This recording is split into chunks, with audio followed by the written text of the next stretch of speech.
Hey everyone, Hannah here. Welcome back to Finance and Fun Stuff. And today I want to share with you all a very delayed February 2023 finance update. This update comes a little bit delayed. Life has been pretty crazy. We ended up going back home to visit family and friends last weekend. And the weekend before that, I didn't have a lot of time because I was pulling extra hours. And I've been pulling overtime hours at work pretty consistently, which has definitely made getting this YouTube channel constant a pretty big challenge.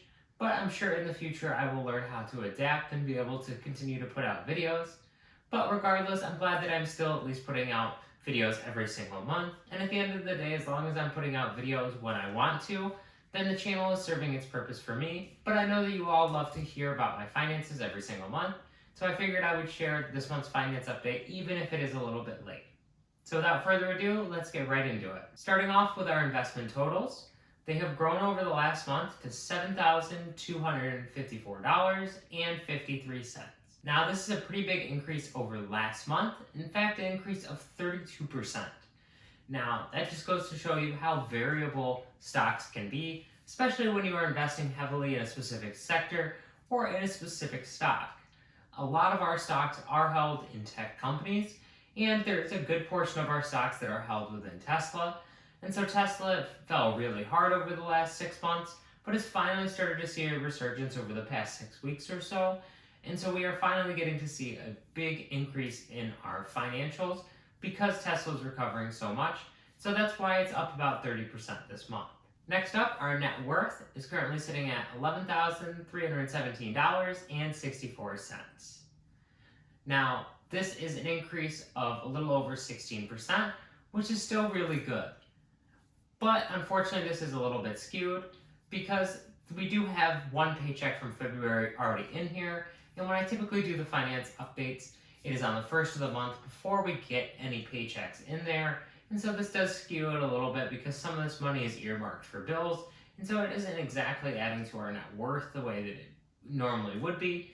So this number is a little bit off, but it gives a good general conception that we are still going up in the right direction. And obviously a lot of this is fueled by the 32% increase in our valuations on our stocks. And lastly, we have the spending totals for the month of January. As always, this is the most exciting part because we get to do a deep dive into exactly what we spent over the month of January. Now, this is going to be a little bit difficult because we didn't quite split everything up. So the moving expenses and everything we ended up charging to a specific credit card. And then as we have worked to pay that off as much as we can. And then we bought the couch that we needed for this apartment because we ended up having to throw out our old couch. And so we put all of these expenses on this credit card and have managed to pay off a significant margin of it. But there is still a little bit left on there that we are still working on. But that is why the no matter what category, the largest section here, is taking up so much of the budget because a majority of that is actually a credit pay down section that is being used to pay down that credit card before it even rolled over to the next month. Yeah, the no matter what category is sitting at 73%, so I feel pretty darn good about that. Next up, we have the needs, which is sitting at 10%, which also I feel very good about. And then we have my wants, which is sitting at 5%. Now, I feel really good about all of these. I don't like that investing is not included in here really at all. It's a very small amount this month. But given that we were moving into the area and had to get everything finished, it is more than understandable. And like I mentioned, we are still very much paying down that credit debt that we still have. Even though we have knocked off a good chunk, we will still be finishing paying it off over the next month or two. But we are not going to take every single dollar that is sitting in our bank account right now and pay that debt off.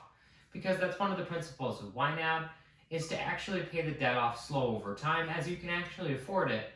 Because otherwise, if you spend all your money paying off your debt and then you have no money to your name, if something happens, you're going to need to dig yourself back into debt in order to be able to pay for whatever expense.